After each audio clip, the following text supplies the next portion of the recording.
Hey guys, today we'll talk about how can you select language on your Plato app. We're going to figure out the solution on how you can do that on your Plato app.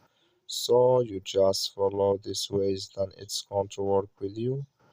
So all you have to do, so you just go above your photo profile, click on it here. Then it's going to take you to your profile here. Then all you have to do, just go above this sign, click on it.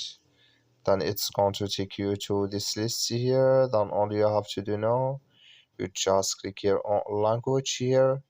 Then you come to this list. So then all you have to do in here, can you select language you want to add here on your Plato app? There is a lot of language can you select. So that's all you have to do. I wish you I get it. That's all. Thank you for watching. Don't forget to support us by liking and subscribe.